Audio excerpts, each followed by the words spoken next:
I'm in. This is Being in Time, I think video 7, depending on how we count the number of videos. And this is going to be our last video, or really our last set of videos. Our last 2 videos is going to be a double feature, in which I talk about the thesis of the book. In particular, I had ended by saying that, the thesis is really not going to be about the meaning of being, right, or what being is, because that's going to be an unanswerable question. It's going to be about this goal. The goal is going to be to re-raise the question, and the thesis is going to be about the necessity of time to the question. That's the title, Being in Time. But I've been doing a lot with the gigantomachia, the tesousias, the battle of giants, with respect to being, and I've been insisting that it's very important that Heidegger is couching this in terms of Plato and Aristotle early on. So, in order to try to explain why, in these next 2 videos, I'm going to do something that I'm going to do a lot in the course of talking about being in time. I'm going to talk about what I'll call like a minimal and a maximal interpretive strategy. Sometimes I use the word strong or weak here, but those words can mean so much in philosophy, and they can also be kind of misleading in terms of what I'm going to want to do with them, or in terms of how they end up sounding. That I'm going to try to stick more to minimal, maximal, but I'm sure I'll end up saying strong and weak a lot too. What does that mean? Well, I'm going to try to sketch that out today. In this video, I'll talk about a minimalist reading of this section. And the next, I will talk about a maximalist reading. And then I'll talk about the sort of the tension between these 2 kinds of interpretive strategies. So the minimalist reading here on this question, why does Heidegger talk so much about the Greeks here, especially Plato and Aristotle?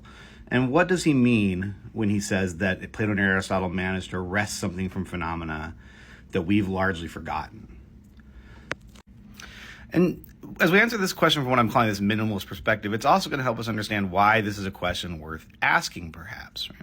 So if you go back to Aristotle's Metaphysics, Book 1, so the opening of Aristotle's Metaphysics, assuming it sort of counts as a unified book, Aristotle says that all human beings by nature desire to know. And interestingly, he says the proof of this is the pleasure that we take in seeing things. In what follows, Aristotle will trace out a brief itinerary of what seems to be something like a sort of a thumbnail sketch of the history of philosophy.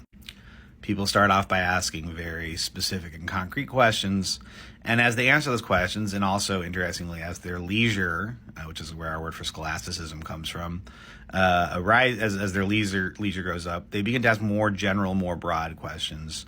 And as these questions get more and more general and more broad, they gradually broach something like, and although this isn't the exact language that Aristotle will use, it's not a bad interpretation to say the question about being. Heidegger will, when he's talking about Aristotle in the beginning of Metaphysics, he'll use this, and this is not just in Being in Time, but even in 1929 in a text called What is Metaphysics, or in 1935 in a text called Introduction to Metaphysics, which is in no way an introductory text, despite how he names it. Heidegger will refer to this through sort of the shorthand, why are there beings rather than nothing, for example. But generally speaking, some sort of question about, let's say, the totality of phenomena. So is that what we're going to mean by the question of being? Well, as we're going to see very quickly here even in the first introduction here, that is not going to be what Heidegger means, although he's going to think that that's a question that it sort of easily blends into. But let's just notice the following thing for now, and let's call this what I'm calling this minimalist reading, and then we'll compare the maximalist reading in the next video. That one way of understanding this early history of philosophy, and not even a particularly controversial, a pretty straightforward way, is that folks like Plato and Aristotle are looking at a tradition that they think has gone from concrete questions, specific questions, to more broad, more general, presumably more deep, or let's say fundamental, to use a word that's going to show up a lot, and abstract questions. So one way to understand what the question of the meaning of being is, even if we don't think there's an answer to it, is a question about, let's say, how the totality of phenomena fit together. Whether that's some sort of feature, some sort of set of relationships, some set of underlying causes, some shared foundation in a being that created them. There could be different answers to this question, but different ways in, let's say, trying to understand how something like the world hangs together. So let's say that that's a minimalist way of understanding what Heidegger is meaning here by the question of being, and why he's bouncing it back to Plato and Aristotle. Even that minimalist reading is going to give us a lot to go with in terms of being able to interrogate in really deep ways a lot of features of the world. And that's, I think, where a lot of the attraction of a text like Being in Time comes from. It's going to be wide-ranging, and it's going to get into a lot of details and ask a lot of really questions that are on their own rather fascinating. Now, in the next video, I'll try to give a more what I'm going to call a maximalist reading there. And in addition to giving that reading, I'll explain a little bit why I think it's useful to have both a minimalist and maximalist reading in mind as we proceed.